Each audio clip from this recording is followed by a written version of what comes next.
Hello, everyone, and welcome to episode 19 of Creating a New World, the show about a world of wealth, health, peace, love, and prosperity that we can all create together. I'm your host, Bill Hunziker, and I'm happy to welcome our panel members, starting with Bob McCaffrey. Welcome to the show, Bob. Good morning, Bill. Thank you. Happy to be here. And next we have Larry Johnson. Welcome to the show, Larry. Good morning, Bill, and good to be here with you and you guys. And finally, but we also have Harry Dolgen. Welcome to the show, Harry. I'm happy to be here. I'm glad you said not least. Yeah, Harry that's Dolgen. yeah. I just go the order they are next to my face at the bottom of the screen, and for some reason you're all the way over to the left every time. Maybe it's because you're usually the first one to join. I don't know. So anyway, first we're going to talk about the world we're trying to create, the 12 Visions world. So we'll start off by reading the list of the 12 visions. Would anybody like to tackle that? Otherwise, I'll reach back and grab my visions book and tackle it myself. Yeah, I'd like to read it. Okay, go right ahead, Larry. I'd like to start with the 12 visions, and I'm using our new product, how we've defined the 12 visions in the children's coloring book. So, Excellent. in the first vision, 1 is become the person you was meant to be. Vision 2, live the life you was meant to live. And vision 3, feel happy and be happy. And vision 4, be young forever. And vision 5, get the job of your dreams. And vision 6, start your own company. And vision 7, find true love, the true love of your life. And vision 8, look great and feel great forever. And vision 9, become a genius. And vision 10, surround yourself with geniuses.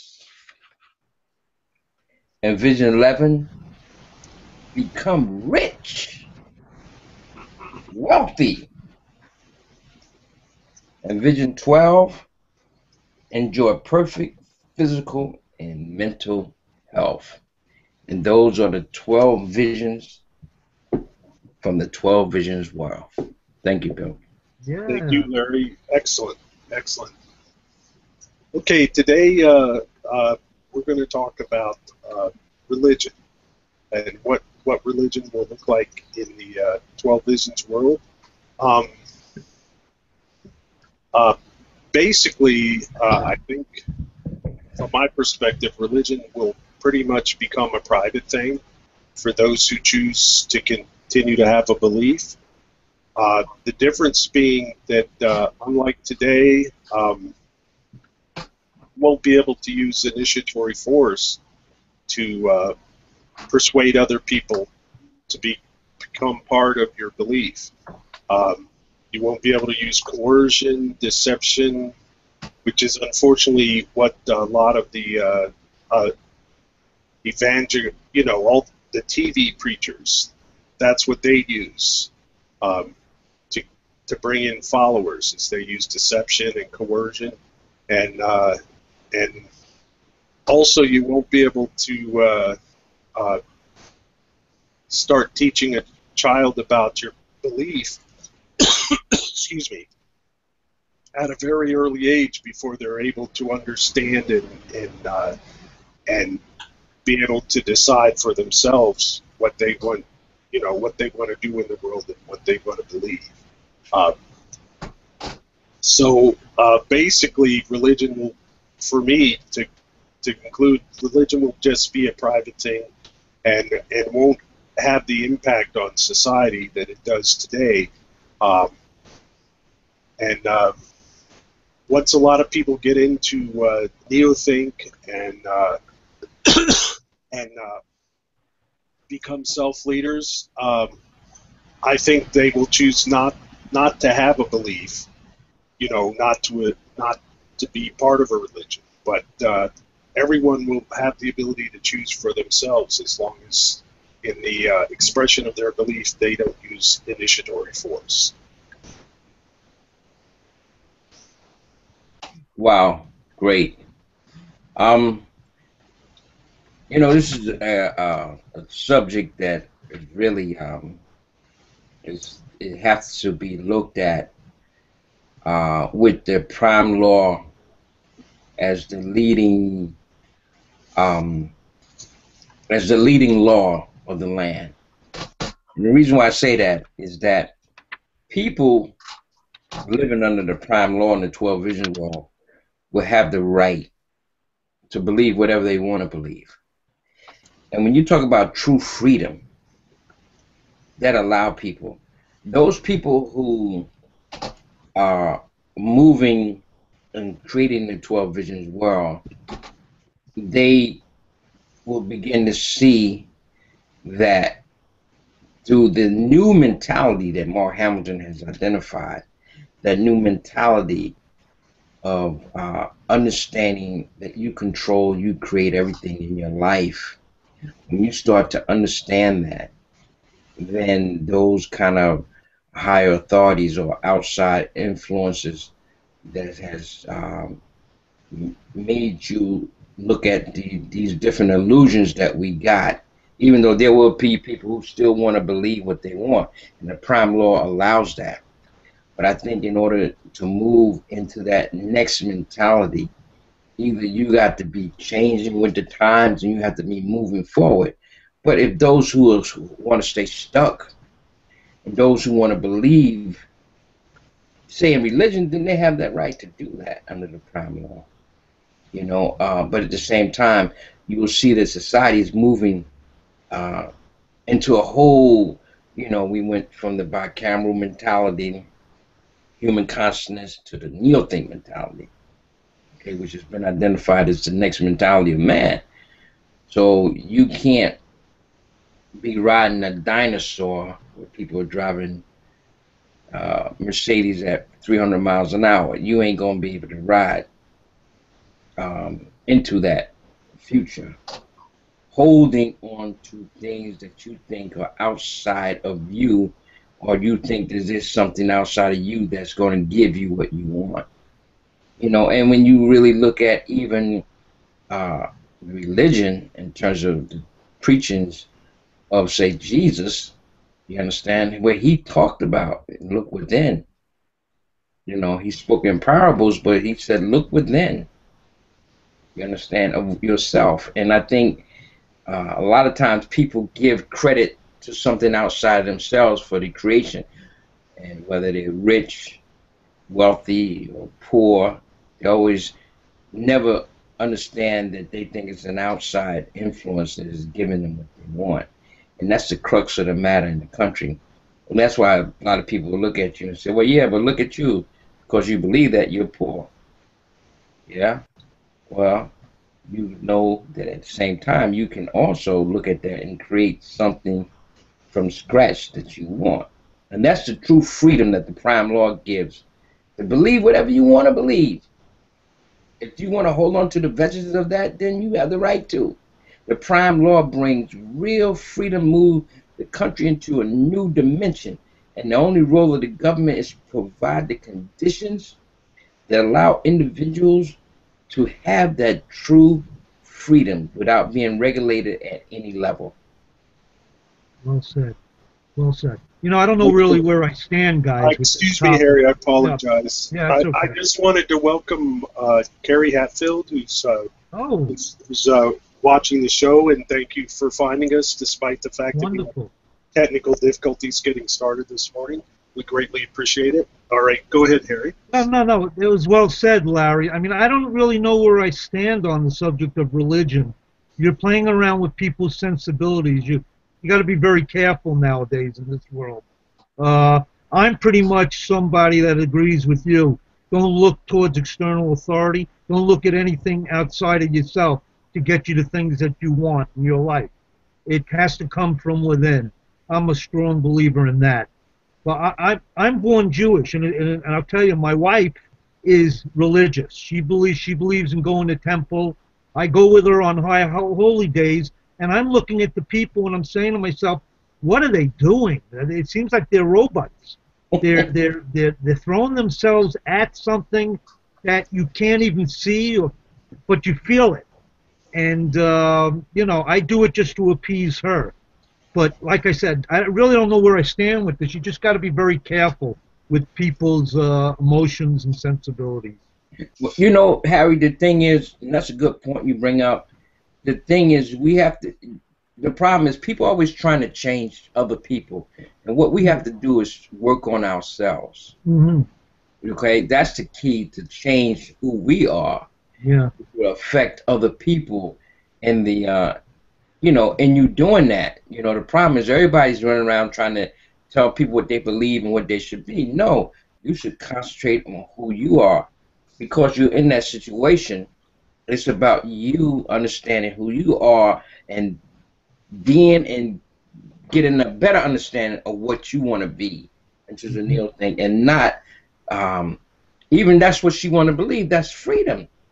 Yeah. The problem becomes when they're trying to make you not have your freedom to believe what you want to. True. Exactly.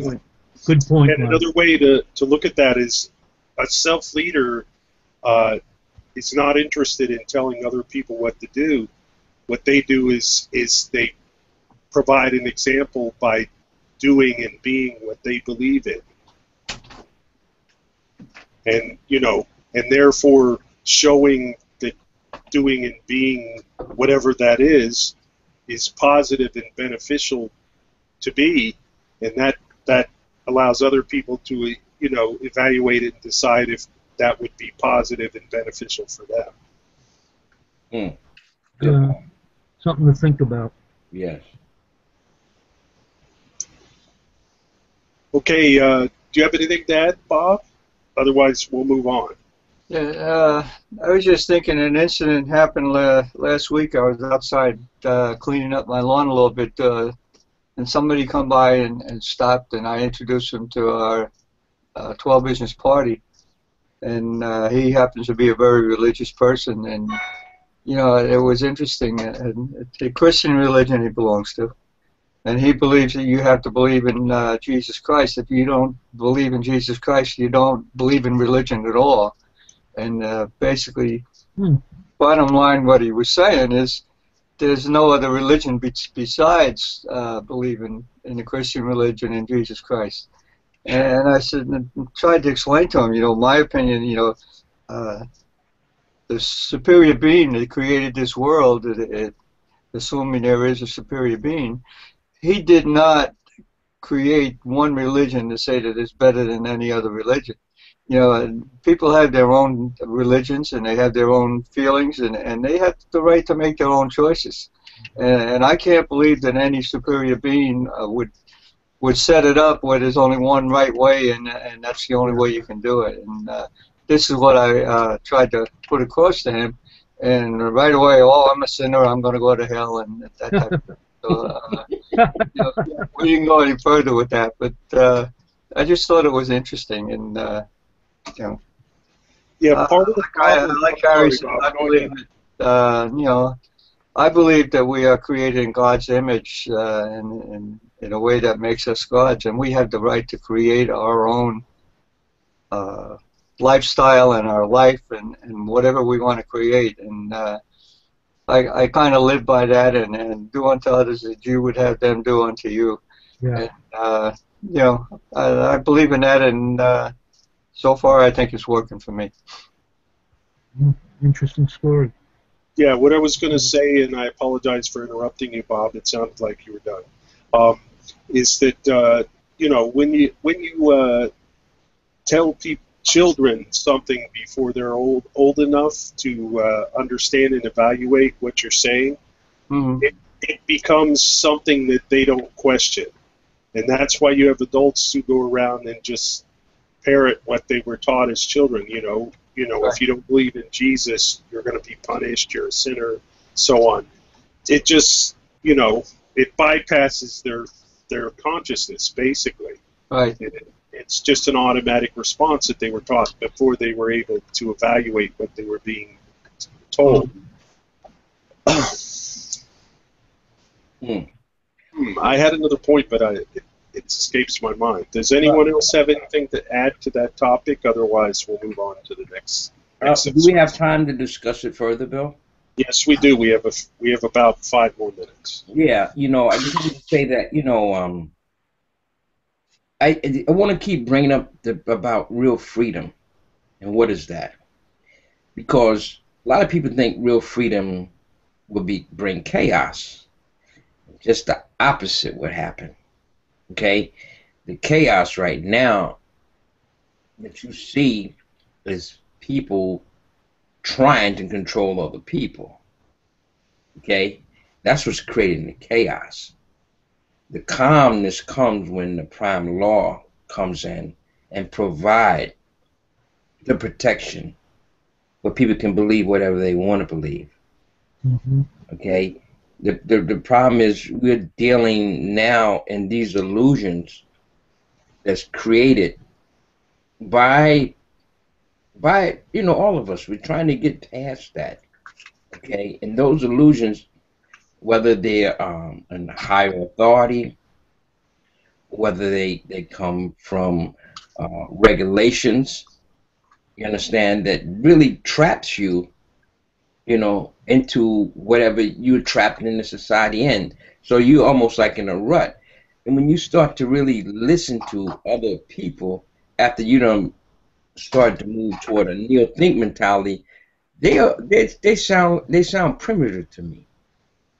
To hear them, you understand, and I don't take issue with them, because in a way I understand where they're at.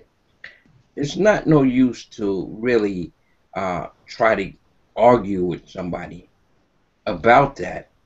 It's about you trying to impact yourself to always gain understanding, even from them, to understand where they're coming from.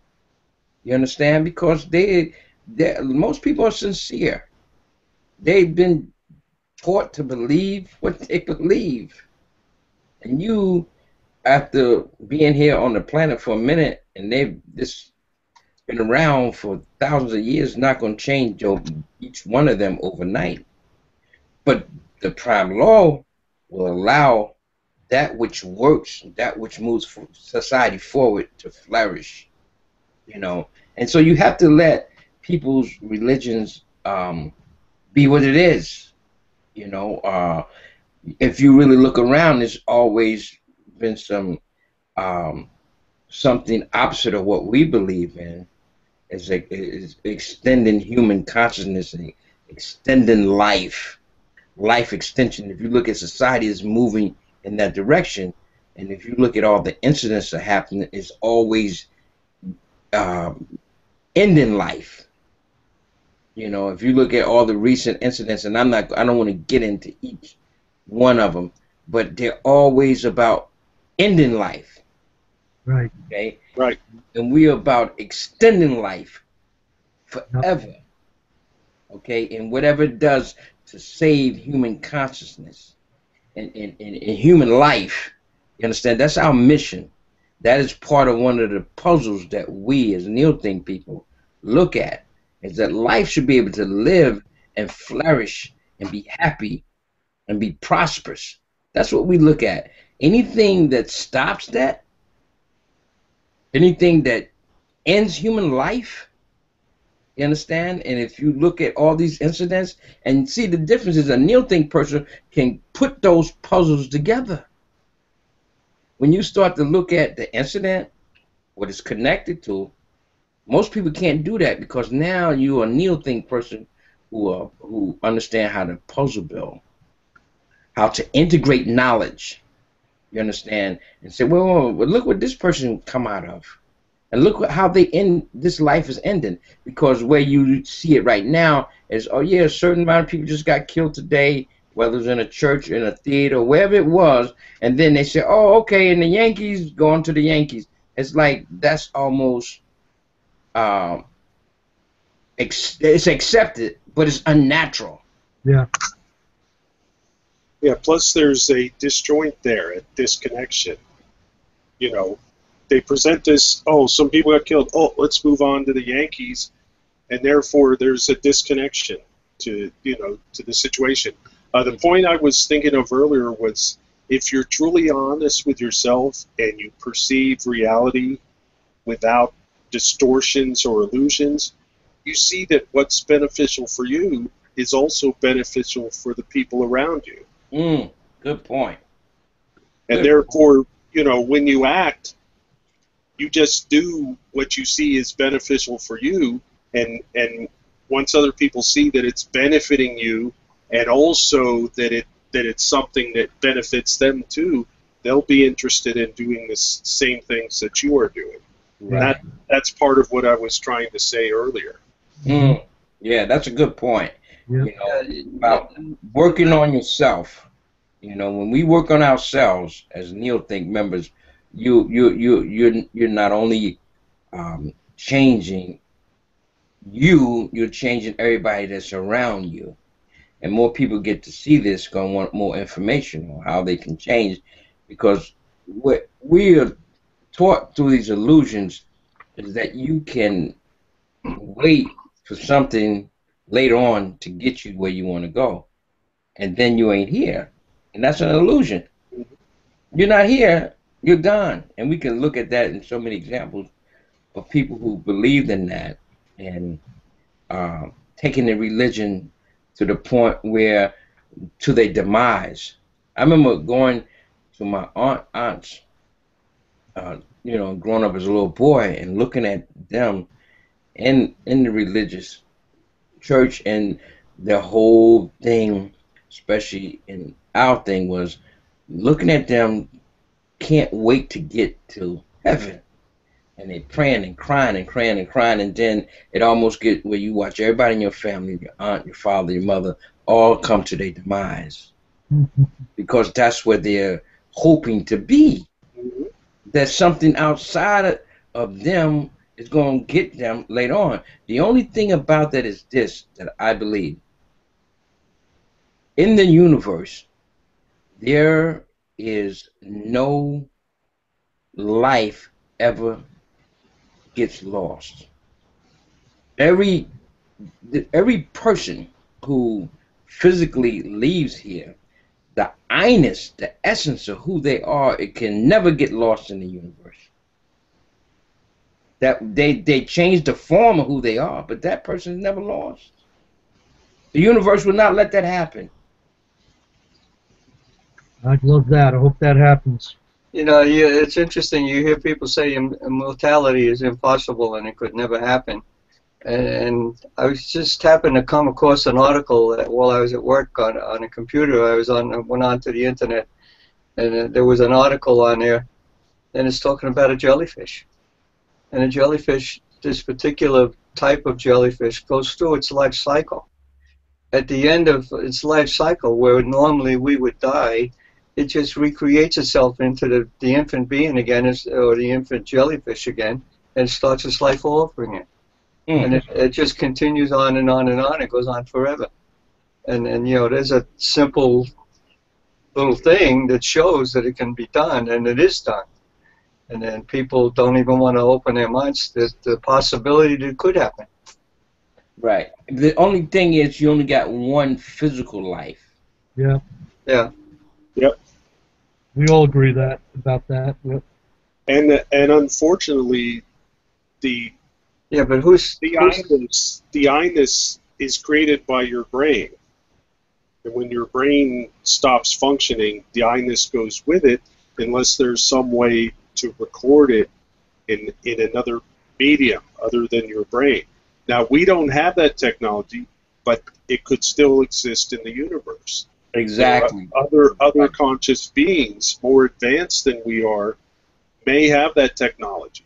And I think it's a possibility, but I cannot, there's no way I can ascertain right now whether or not it actually exists. I mean, there is also a small possibility that we are the first living beings to have achieved consciousness. It's a possibility. I don't know. Until I meet another an alien species that also has achieved consciousness, I can't know for certain if there are other conscious beings in the universe. It's very likely. Everything we see seems to show that it's very likely. But I myself cannot say for certain until I actually meet another conscious being who is another, alien species other than human beings. And I haven't seen any evidence that any of the other animal species on Earth have consciousness. They definitely have intelligence. There are several animals that are nearly as intelligent as human beings, and we see pieces and parts of consciousness, but we don't see the full package where we're able to actually communicate directly with these animals in the way that we communicate with each other. Hey, Bill, did you see that they just sent these pictures back from outer space? Mm-hmm. This planet that's Earth-like. Those aren't actually pictures. I just want to make clear before you go on, Larry. Those are artists' impressions. Oh, really? They have detected no. We don't have telescopes powerful enough to resolve the disk of a planet light years away. I mean, look at the pictures of Pluto we had prior to the New Horizons spacecraft going there. They're just blurry. Look at the pictures of the asteroid Ceres before we had a spacecraft go there. It's just blurry picture. And that's the best we have right now. That was the Hubble Space Telescope. That's the best we have right now. That's an artist's impression based on data received through the light coming from the star that planet orbits, passing through the atmosphere. You can get information. But what they're showing is an artist's impression of what that planet may look like. I just wanted to make that clear. Oh, so what they're doing is they're taking the dots and recreating what they think is there, like a Earth-like planet. All they have from the light is an indication of the chemical composition of the atmosphere of the planet. Okay. And they're speculating based on that information and then creating an artist's impression. Those aren't actual pictures. That's somebody's impression. And with computer graphics nowadays, you can create something that looks photorealistic. Look at the animation of the landers on Mars. That's created. That's computer graphics. That's a computer movie created in a computer. There's no satellite following, the landers down as they come down to the planet Mars. That's all created. But what about somebody landing on the moon? We did put a van physically there. Yes, and they took cameras there. They took pictures. They had television cameras there. They beamed the television, of people moving around and walking around, and they have recordings of that. And also, we have orbiters on the moon who have photographed what still remains there. The thing is, I just want to end with saying this. Through our reading of the prime literature, we know that there are three components. There's energy and mass, and the controlling component, as Dr. Wallace said, is human consciousness throughout the universe. Okay, and those three pieces, because Einstein identified the first two, and then Dr. Wallace identified the consciousness as the third piece, which is the controlling factor throughout the universe. So, I mean, that's just to put that out there. I'm still integrating around that and learning and trying to get more information on that. Yeah, I'm honestly somewhat skeptical.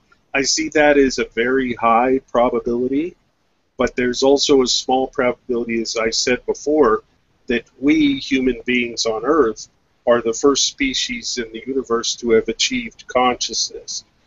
Now, I think that's a very low probability. I think that it's very highly probable that there are other conscious beings out in the universe, and that the the reason we haven't met any is that it's so energy.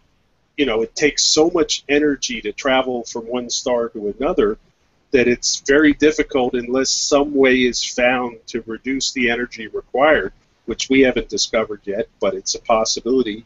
I mean, we see fictional speculation of different ways to travel through the universe faster beyond the speed limit of speed of light imposed by Einstein and what's theoretically thought to be reality now.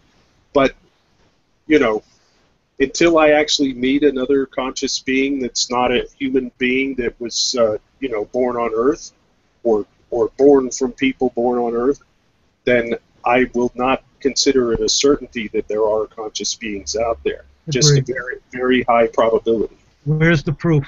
Show me the proof. Yeah.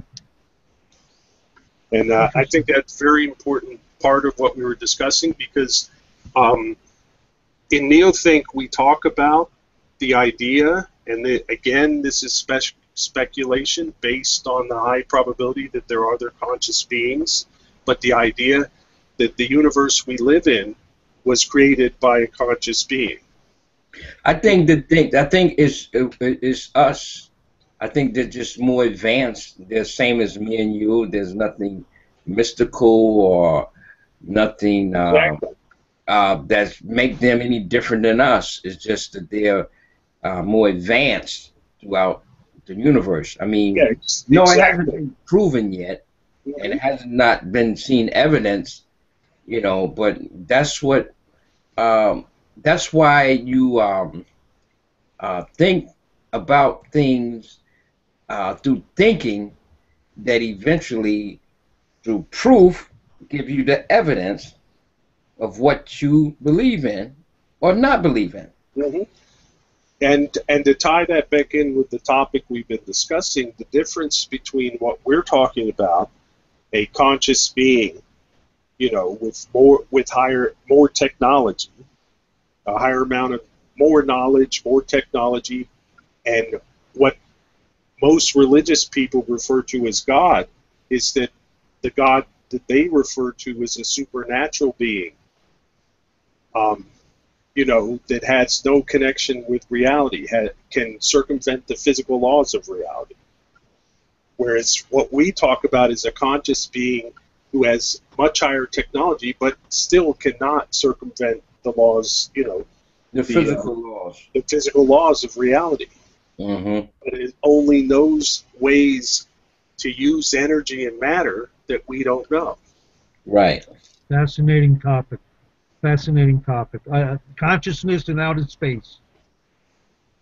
And I think that was a very important topic. Unfortunately, we've gone long, and I'm going to rule that we're going to skip the Where's the Force portion this time, because in past shows we've been shortchanging the third segment of the show, which is discussion of the 12 Visions Party, the 12 Visions movement, how we're going to create the world, and we're going to move on to that now. I got one question, Bill. Certainly. Did you notify our guests that they can contact you and ask questions if they have any questions they want to ask? Well, they're aware of the chat because they announced themselves in the chat and said good morning to us, and that's why I responded. Okay. I wasn't aware of that. If Carrie, if you wish to ask questions or make comments on what we're discussing, feel free to do so. We'll be happy to answer your questions or respond to, include you in the discussion by talking about your comments.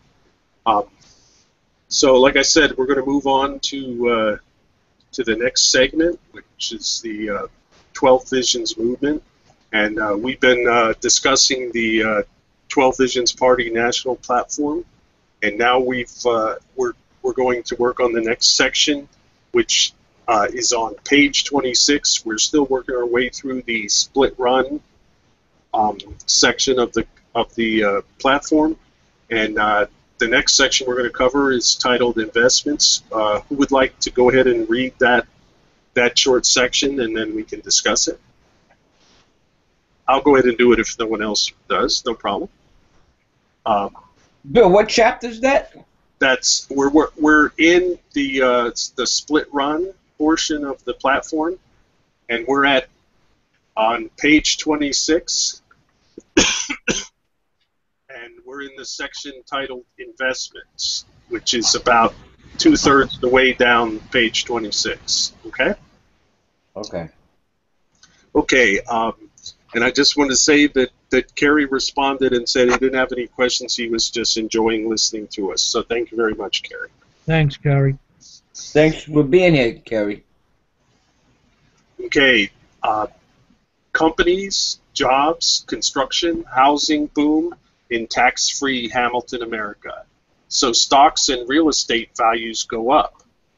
Moreover, capital gains taxes do not exist in Hamilton, America. So investors from around the world invest in Hamilton, America. In fact, Hamilton, America becomes the investment capital of the world. Furthermore, with a relatively low-cost, voluntary pay, get-out-of-the-way, protection-only government, Hamilton, American industries do not get politicized and shackled with regulations as in America and around the rest of the world. Cost-prohibitive bureaucratic regulations do not exist in Hamilton, America, which dramatically lowers the costs of research and the risks of failure. Businesses and investors, therefore, pour money as never seen before into research and development. Those investments in research and development bring Hamilton Americans rapidly advancing new technologies. Greater and greater life-enhancing products rise throughout all industries, from the health industry to the transportation industry, for lower and lower prices. Those rapidly evolving new technologies and products drive up standards of living and drive down costs of living. Those investments in research and development are the best investments that do not create a bubble. Those investments in Hamilton American industries stimulate the great technological revolution unlike anything seen before. Those investments dramatically increase manufacturing and create more and more jobs. Business booms. Investors invest. Prices fall. Prosperity soars. Back in America, industries fall apart and collapse. Money evaporates. Jobs vanish. Businesses go bankrupt. People go jobless and homeless. Government goes on the offense. With much media-driven fanfare, the president's top priority is to fix the economy. How many times have we heard that? Yep. Hamilton America does not argue the point. Hamilton America just raises his eyebrows as Sister America's best benefactors emigrate to Split B and make Hamilton America stronger. And this is the thing. You know, right now, even if I had money, I'm not sure I would want to invest in stocks because, you know, the return is minimal unless you're, you know, on the inside and you know what's going to happen. You know, otherwise, you're just, it's almost, even with the largest, most successful companies today, it's almost a crapshoot to invest money in them because you never know what change in the law or what, you know, what bureaucratic rule is going to bring down some company that's been around for 100 years. Any other discussion on that section? Well, you know, when you talk about and you look at the whole question of fixing the economy, the problem is that the government is in the wrong business. The government thinks that um, of fixing the economy, but they don't adhere. First of all, they're in the wrong business. Should be in the business of protecting citizens. Agree. Entrepreneur and businessmen, those who create the real jobs. When you look at the engine of the economy in the country, it's like small companies, 10 to 15 to 25 to 30, 40 employees there. That's the real economy. That's the real creating of jobs. And when the government's in there creating jobs, the government only creating those jobs for people who work for the government. But in terms of the society, those jobs has to come from businessmen. It has to come from the people who actually create products and services that people buy. In these little small companies, that's the engine, that's the backbone of the country. And the illusion of the government creating jobs that's why it's falling apart, because they don't adhere. They're using unearned money. When you have to adhere to a bottom line in business, you have to make sure that you're being profitable. Because you can't go print more money if things start to go south. So that's the difference between Hamilton America, where investments or investors invest in Hamilton America, where the economy, moves forward, and that they're creating an economy, and the technology is soaring in Hamilton America. So that is the real crux of it. In Hamilton, America, you don't have the floor-filled men controlling things that want to stop you from doing what you're doing. They want you to be an entrepreneur and maybe create a business and make a living at it. But if you're in a position where you're creating a business that's going to make you very wealthy, you're a risk to them. You're competition for them, and it seems that they don't want that to happen. Yeah, the problem is that I'm sorry, Harry. No, I just wanted to make a fast comment. The thing that stands out for me in that passage, voluntary pay, get the government out of that, and they become a protection-only type of government. That's what stands out to me. That's all I wanted to say. Mm-hmm. Yeah, the problem is that that people, a lot of the people today who are wealthy see wealth as limited. And for me, wealth is not about money.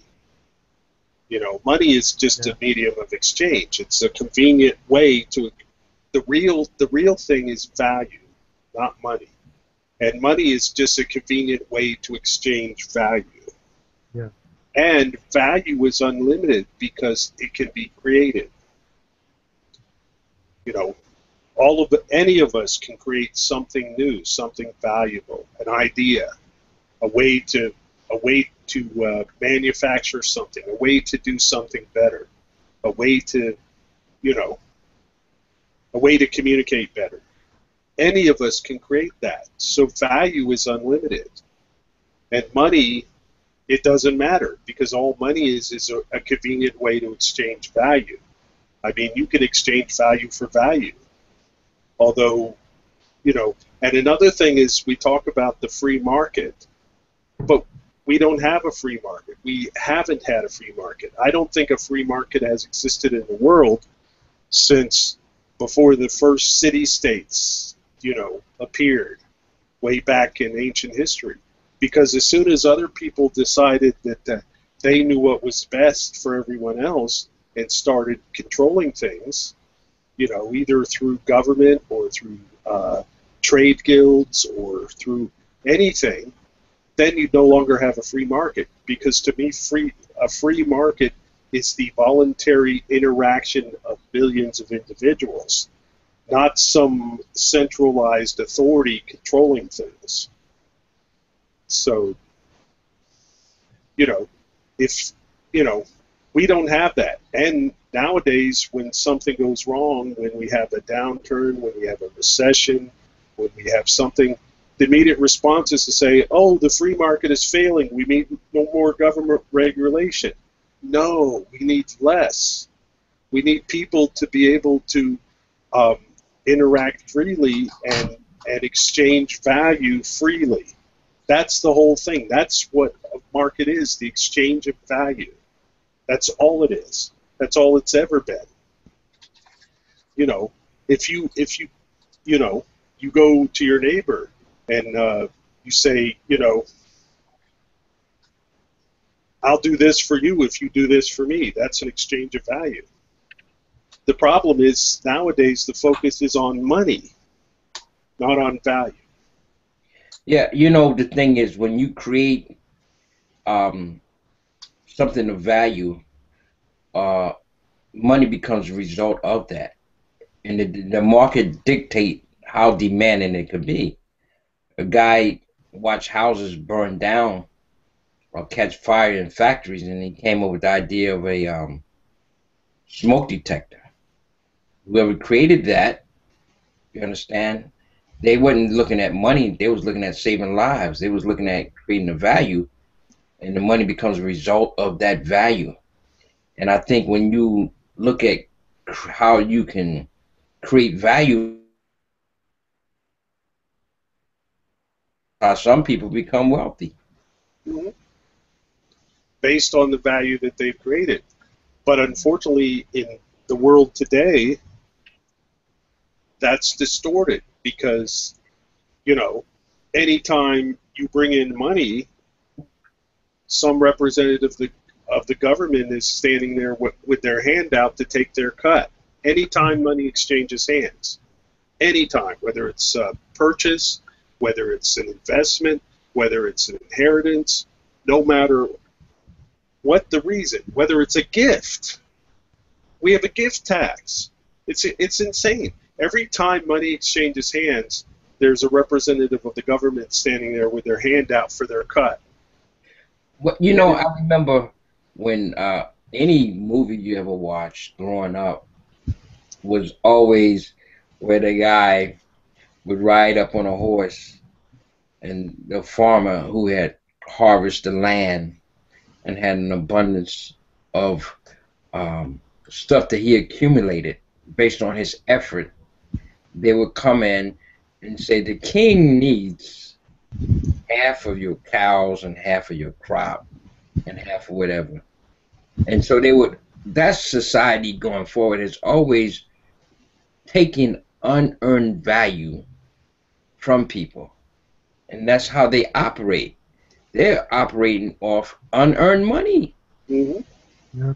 Throughout society, and it's always has been that way, you know, where they don't create nothing, they don't produce anything, but as Bill said, once you create it, there is somebody standing there saying, oh, okay, where my cut? Yeah. Where my half? Yeah, it's, I mean, I saw a story was posted on Facebook in the last week and said that in Venezuela, the government has said all the farmers have to turn over all their crops to the government. Right. And I commented on there, the government owns you and whatever you produce. Or at least they think so. That was my comments. Yeah. That's why these, most, the career politicians and most of society, they have unearned money. They're using money they did not earn. Mm-hmm. You know, you have to go out and earn your money. Every day when you have to get up and go to work, you have to earn every penny that you get, whether you have your own business, whether you work for somebody, you have earned money. They have unearned money, okay, that they take from all of us, you know, that they don't create anything, but they use unearned money to actually keep you in a rut. Yes, and the other problem is that when someone has unearned money, value that they didn't create, either through their effort or through thinking and creating something new, they're not cautious in how they spend that money. You know, they just throw it on whatever's going to benefit them by keeping them in office. Yep. Not what's best for people as a whole, you know, but what's best, you know, what's going to make them look the best so they can be reelected. And that's where we are today. You know, government is not about helping people or making life better for people. It's about getting reelected. And that's the problem. And that's the problem we're trying to eliminate by creating a world where people cannot use initiatory force, cannot use coercion and deception, you know, to get that unearned living from others. Which, you know, so that's what we're trying to create. We're trying to create a world of voluntary interaction. That's basically it. Okay, if no one has any more comments, we're getting close to the end of the show. But if anybody wants to throw in, you know, a little bit more, we can do a couple more minutes. We did start a little bit late. You know, I'm looking at the cold question of what we talked about today, and looking at the puzzle pieces, and looking at the things in terms of how technology is going to really advance us, you know, to move society forward. And there's drawbacks with all of that, but in the end, when you have real freedom, the geniuses of society will bring forth things that's going to protect human life, save human life. You know, and you look at, like, now they have this nanotechnology where these little robots can be put in the bloodstream. I mean, there's any part of the body that is, whether it's along the hearts or the kidneys, they can go straight to that part and fix that, you know. But the only thing is holding that back from really advancing is these regulations, and, you know, where there's no free research, you know, where people, as we talked about in Hamilton, America, they will be able to invest in that new technology. Right, and people will be able to voluntarily try out that new technology. If someone has a serious fatal disease, then they will have the choice to try these new technologies. Right, exactly. Because all is about the instinct in all of us, because we invented consciousness is survival instinct, you know, and whatever can be done for survival, you know, well, we as a species will do that, you know, and we will try that, and some will work and some won't. Mm-hmm. Okay, on that, we're getting close to the end of the show. Everybody can help me if they want. We have created a Google Plus community. It's a closed community, but anybody's free to ask to join, where we can discuss the topics we discuss on the show. People can suggest new topics. All of that. That community is called Creating a New World, and just search for it and ask to join. And the only reason it's a closed group is so that we have the ability to, if people come in to be disruptive and you know, make it difficult for us to have an honest, open discussion, we can remove them from the group so that we can have that honest, open discussion. I've created a new email separate from my own personal email called CNS Show, creating, I'll get it right, it's the first time I announced it, it's CNW Show, Creating a New World, abbreviated, cnwshow@gmail.com.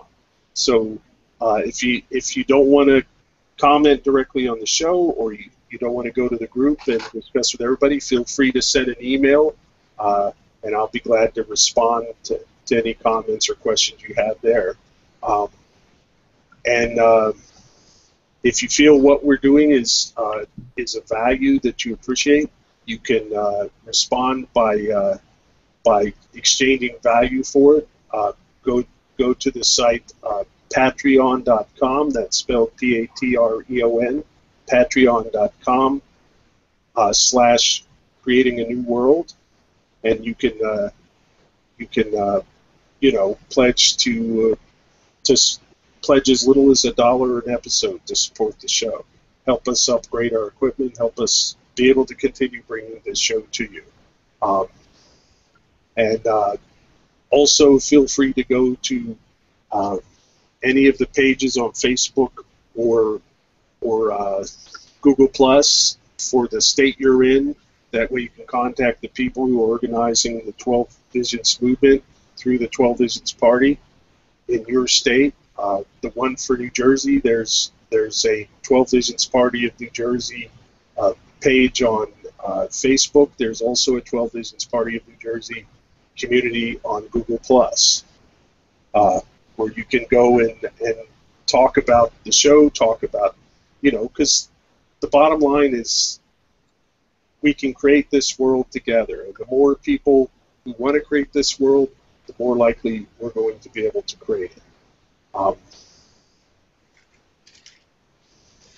That's basically everything I had. Did I miss anything, guys?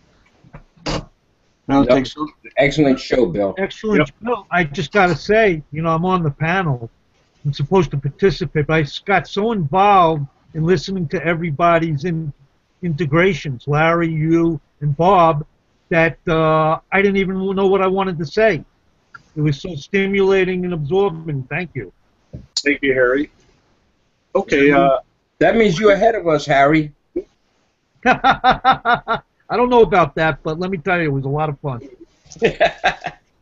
Okay, I just want to thank everyone for participating in the show. Thank you, Bob. You're welcome, Bill. My pleasure. Yep. Thank you, Harry. Thank you for having me. And thank you, Larry. Thank you for coming on the show. And Thank you. Yep. And I want to wish everyone wealth, health, peace, love, and prosperity.